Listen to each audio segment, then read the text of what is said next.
give the slight edge to Urgottem's comp, but only barely. How do you feel about this? I'm gonna be honest. I don't like Urgottem's comp. Their mid lane, I wish. Oh well, we got a level 1 coming in. Urgottem looking for a counter. They want some payback. They really do. But the Thoroughbros correctly placed a nice ward, spotting out all 5 of them walking into the jungle. And look at that. They're counter invading on the top side. Everyone's safe. Everyone's good. Nothing burned. Look at that vision control. Excellent. I mean, pressing that 4 button and putting down that ward is a little difficult sometimes. So good. You can miss it. But putting that vision down in that correct spot saved him this time. Ornn is face checking 2. Oh, no, almost 3. Oh, but Kang, you gotta get out of there, buddy. You got people going left, right. The knockup rupture comes in. Does have to burn the flash is Kang, and I stand corrected. Slight advantage over to Thoroughbros, but okay, people are just going back and forth. Wards are placed everywhere. It's a mayhem. This is a little of a cue the circus sound effects here. We've got the Rel in mid lane as minions have spawned bot lane, given the entire edge to this bot lane to the Nami and Xayah. They have complete wave control right now. Did you just see what Poundy did? Is that Pouncy? Pouncy. Sorry about that, Pouncy. Did you see what Pouncy did? He drew all the minions to slow push the wave into the red tower. That is challenger level stuff. This guy's going places. I think. I mean, now the wave's kind of not doing that. That's okay. Big knockup comes in from the Rel, but the Aftershock will get a little bit of chip damage. A very good trade, actually. It looks like Urgottem needs to work on their synergy there, because Rel went in, hit the knockup onto Xayah, and Samira was not there to follow up on that extended CC she gets. The main reason I believe that Sylusha went for that trade is because he just saw that the Nami did use her ebb and flow to heal up, so there's no counter, I guess, damage from the Nami except for auto attacks. I saw Aggro on the other hand just chopping down on Kang, who had started off lane really badly, but Kang is, oh man, slippery shoes from him, dodging left, right, and center from the Cho'Gath skill shots. Kang is also down 4 CS now. I guess they picked up a couple off the wave. But that allows Macro to get down, get some vision. I would like to see soon this Hecarim after this back and get something offside. Get this Cho'Gath out of that lane so he can come and eat that Samira up. These early game trades are looking very great for the Thoroughbros. Kang obviously starting without the pot because of that early gank. Toke Life getting a big trade on Diana. And now it really comes down to the junglers, where they're going to be, who they're going to gank. And it looks like Zac and Hecarim are going to shake hands, say hi in the mid lane. But Pickle God says, no, I don't want that. You can have that. We're just going to go bot. I'd like to see Lou go right through mid lane here. Diana can get out, but he can get a double skull here because top has a major health advantage. Ornn can build an item, but is choosing not to. And with the Doran Shield start, that's not really meta anymore for Ornn. Instead, he's looking for a lane gank bottom. Mm-hmm. I'd just say that the Ruby Crystal does come out, so a little bit of health, a little bit, I think. A little bit. It's very common for Ornns now in grass matchups, even into Cho'Gath, to not buy anything, and then after you collect the first wave, to build a first item Bramble Vest. Look at that. Lulu is being stealthy in the bot lane. I don't know if there's going to be any kind of engage, because the engage from the Thoroughbros is a bit shaky. Rel does engage, and that's going to be the death of her. Knockup comes in from the Nami. The stash in from the Samira says, oopsie poopsie, I don't want to be here. First blood does go over to Lulu, and oh my god, that Rel is nowhere to go. Not fast, and desired gun. Actually, just kind of sealed kill. Supports win, I guess. Nami getting that kill feels great for the Nami, feels bad for everything else, because Hecarim spent a lot of time down there getting that. Zac has chosen still not to go for the Scuttle Crab. He does not care about a very important objective. His mid lane's backed, but he knows the jungler's down there. But instead, he's just opting to just clear. And I gotta give credit for whoever is pinging the blue side top jungle. There is no vision there. They can only assume that Zac's there, and whoever's pinging that with no vision is pretty map aware, I'm not gonna lie. And remember, even with waiting for about a minute and then having to fight that that fight. Hecarim is still up in CS, so he's by no means behind. Yeah, and it's looking like they're gonna posture for this early Ocean, which is gonna feel really, really, really nice for that Cho'Gath in top lane. You know, early Ocean with the 2.5% healing per second, healing regeneration is a really good first drake to get. I don't know if you want this, Silusha. You don't want this, Silusha. You don't know where the enemy team is. Lulu says, oh, desired gum. Barely missing that bubble. And Lulu does start up the dragon, so, I believe Urgottem has an inkling this is going on. Dashing in is waifu, but Tokelife says, that's fine, I'll just trade out later. I'd like to see TTB really this game. They didn't do it last game, but if they can push up after this Drake and push for that early Rift Herald to keep snowballing their advantage. Desired Gun takes the knockup from the Zac on purpose for some reason. Gets a double knockup, but oh my god, the double Q comes in from the Zac. But oh, they're losing this fight hard. Hecarim is in the fight now. Samira does get, I believe, a full S, but I don't think that matters. She doesn't have her ult. The nice callback with the feathers hits the Samira. Gets a double kill on the side of the Throw Bros. 2 teleports come in, but only to the death. Swain says, hi, I have an ultimate here. And Waifu is completely late to the party. I don't know if they know that there's a Zac behind them. I don't think they did, but what a beautiful trade. 3 for 0 and Dragon. What a clean fight, too, out of it. I mean, they layered their CC very, very well to make sure they could keep that Xayah alive.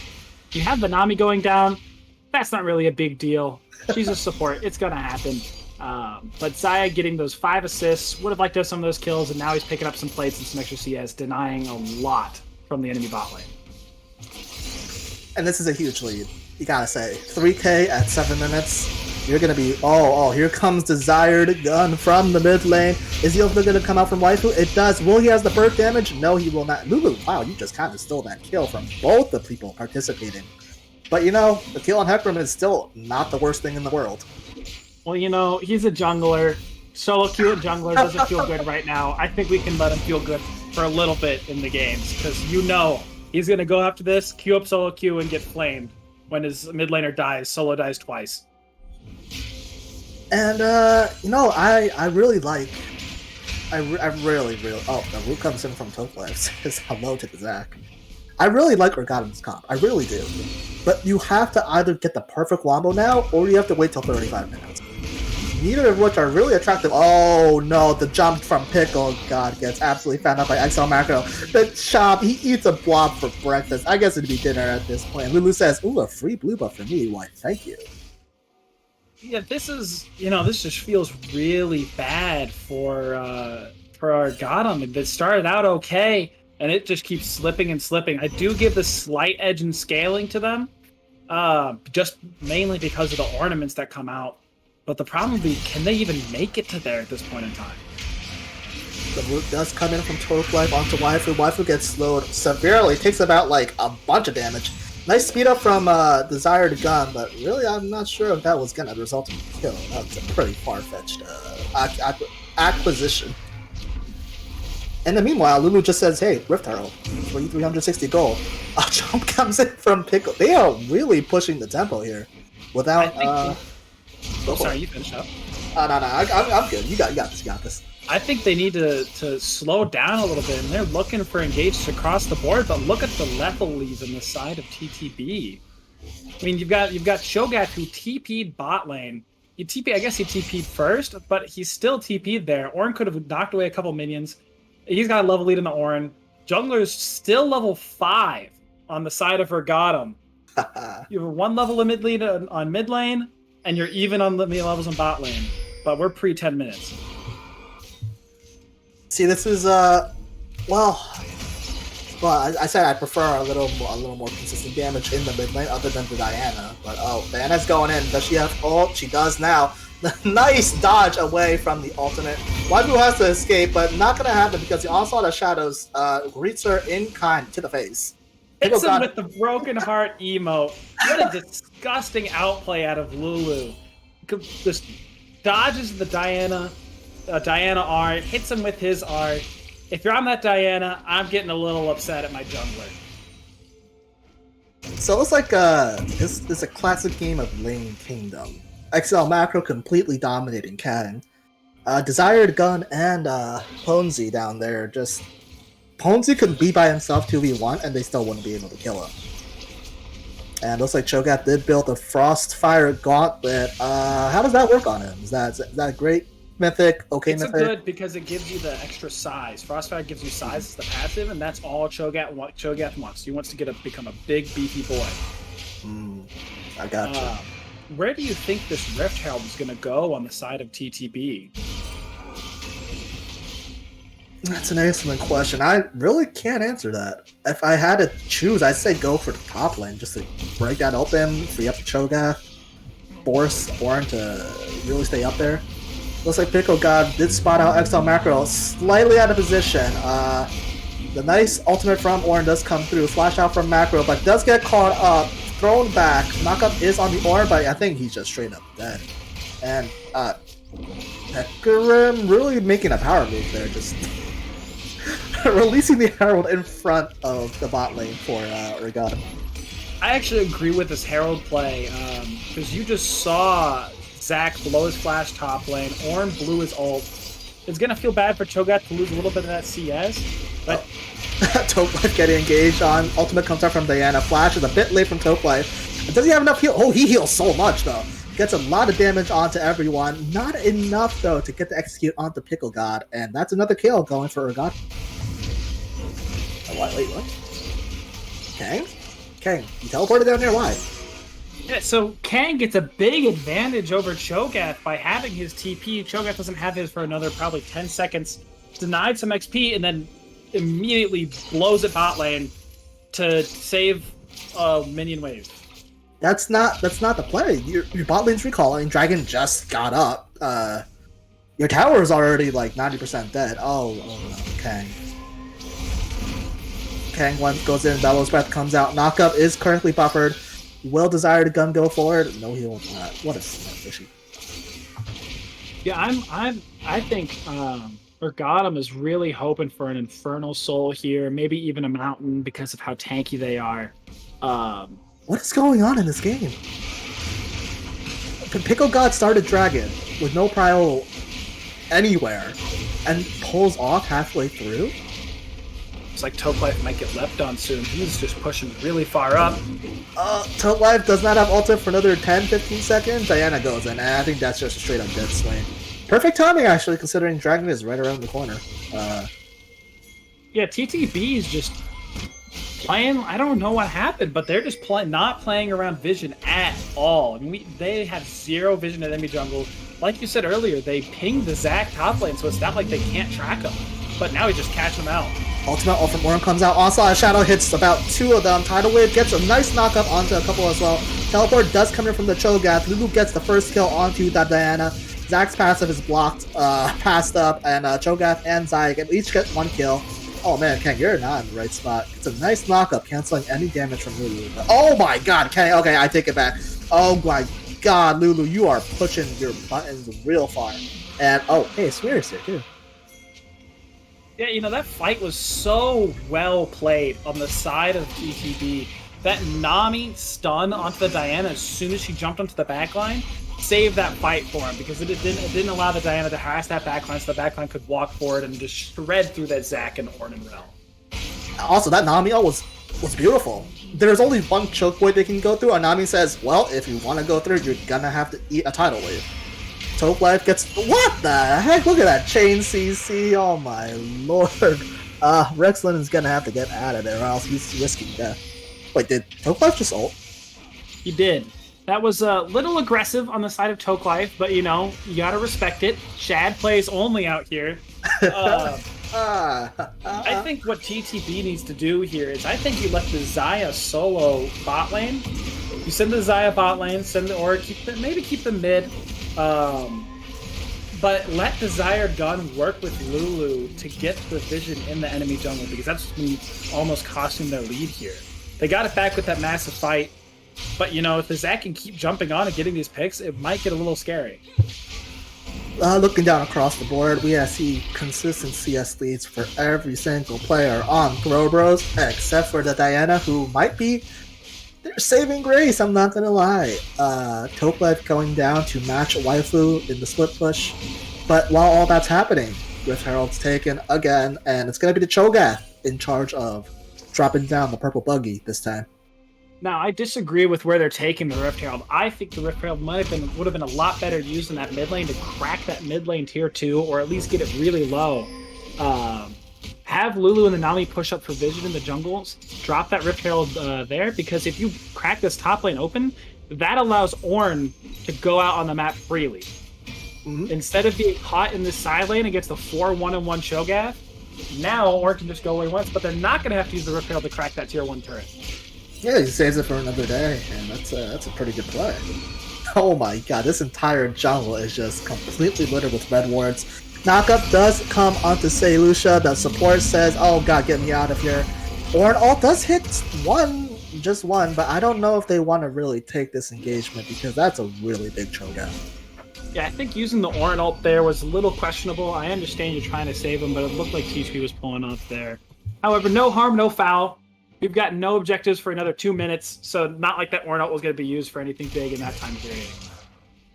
This is just looking worse and worse for Urgottem here. Desire Gun does not get the knockup onto Sei Lucia, so he's able to just rel away completely.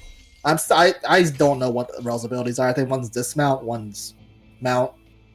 Kind of sounds like Sled. It's the dismount. Her W is actually called her dismount.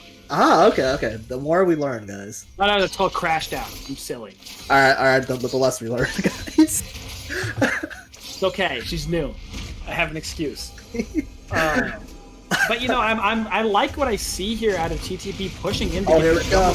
Zach gets a nice 2-man knockup. Nice combo onto the back line. Oh, 3-man Diana. Oh, it's gonna go crashing down. Zayas comes in from Diana again. Oh, but Zaya is still alive. Zaya is free firing. That's not enough damage at all. Come on, Urgottem, you know that.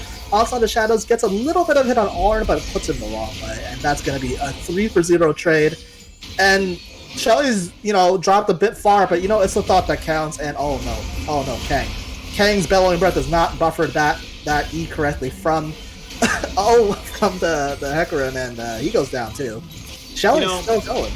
I misspoke when I said that Ornn ult was not going to be used for anything, because a TP into that Ornn ult to keep that CC on that massive group would have felt really, really nice for Urgottem, and they did not have the Ornn ult. Yo, on a scale of 1 to 10, how cost-effective was that Shelly? Wait, no. Oh my god. That's a lot of CS being denied on the side of TTB, denying a lot of CS on the side of Urgottem, which is just going to continuously choke them out more and more. And we have Infernal spawning in 30 seconds. Yeah, so it was close, ish. And now the gap between the teams is basically a Grand Canyon. Tell me, what is Urgottem's plan here? What are they going to do? I think Urgottem needs to try to go for another team fight just like the one they had. Except this time, Ornn needs to be there. Because they have enough CC, the problem is they just don't have enough damage. If they can get a 2 or 3 item Samira instead of inside there with her style passive popped up, then they might be able to pull that one off. But if they don't start fighting for these dragons soon, it's just going to get worse and worse because they're going to lose out on so much damage. Oh god, someone stop the Nami. Just literally solo carrying the heck out of this game. Ah, disgusting. Oh god, waifu. Waifu, you don't want to check that. Waifu does check that. Waifu says, oh no, my waifu is dead. And XL Macro gets another dinner plate on. Oh, he didn't even eat the Diana. He just snacked her.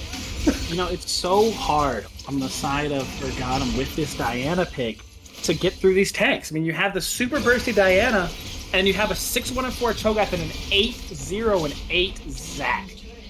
That's a lot of HP to get through when your abilities are very, very bursty. Oh, and XL Macro says, I don't even care about the tower. Rel does come down with the knockup and the stun. Nice double knockup compounded from the Ornn, but you got tanks upon tanks upon tanks. Consistent damage coming out from both Zaya and Swain. Oh, that's a nice fallback. But the W from Samira actually blocks Swain's ultimate secondary damage. That's a pretty beautiful ult. I was counting while you were casting that. Cho'Gath took 18 turret shots during that entire fight, plus all the damage, and look at his HP. Really? He took 18 turret shots. Oh, that's It's looking scary for Urgottem. it's looking Besides TTB just walking in one by one, emoting and going into their double inhib towers and dying, I'm not sure how they're gonna pull this one out. All right, so something's been irking me for the longest time. If you look at DWG Kang, the Ornn, you see cloth armor, you see Megatron cloaks or null magic mantles. Why does he have lucidity boots? What's the play there? What's the idea? You know, I think Ornn is the mage assassin tank ADC he is. Maybe that's the thought there.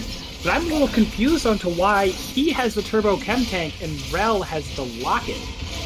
Because double Sunfire, I feel like with this team, just gives them a lot more tankiness. And it's not like Ornn needs to be there for the chase down anyway. You have a Rel. Alright, this could be the play that gets Urgottem back in. Ultimate is popped from Ornn. Guess that's what the Lucidity's for. Pickle got in the backside. They don't know it. They don't know it yet. Pickle God has his eye on the prize. Goes in. It's going to be a 5v5 team fight. Oh my god, Swade and everyone was dead. A massive root collar out of Xayah with a 4-man stun on that root collar. And Nami takes another kill. I had so much hope. That Zach was gonna steal it, but no. XL Marco says, okay, give me that Diana. I need one more feast in my pocket. I think that means just gonna kill off Diana. I really do. She's really burning away. XL Marco really going for it, and Nami gets the kill.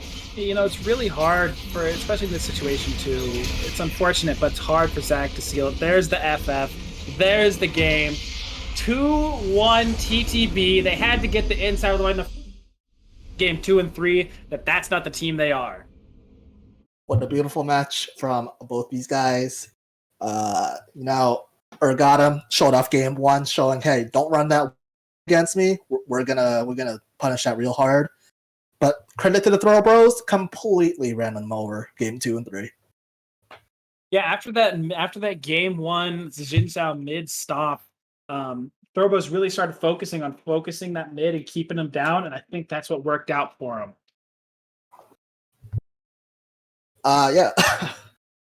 So, considering everything is said and done in this series with the 2-1 victory, what have we discovered about both of these teams? I think the Throw Bros have discovered that they need to draft Initiate. That if they need to draft a way to fight on their terms, and that's what they want. DWG, I think, needs to clean up their comps a little bit, because there's a lot of situations in where they could have layered their CC just a little bit better that might have turned the team fight a different way. And game 2, really, that brand early kill, the early invade onto the brand, it seems like it just tilted him off the face of the earth. Mm-hmm. And some better vision score might have helped out. Credit to Urgottem, though, their jungler I especially loved. At a certain point, you can't just say, all right, let me just try to farm to 6, farm to 11. That Zach really got in there. He says, I gotta change the course of this game. Like, if I die, I die. But if we get the kill, that's worth that risk. Was there a lot of fighting? Yeah, there was. Was it too much fighting? There's an argument to be made there. But the fact that they didn't sit down, they didn't roll over, they tried to keep taking fights after fights, and they got some good combos off, I'm not gonna lie.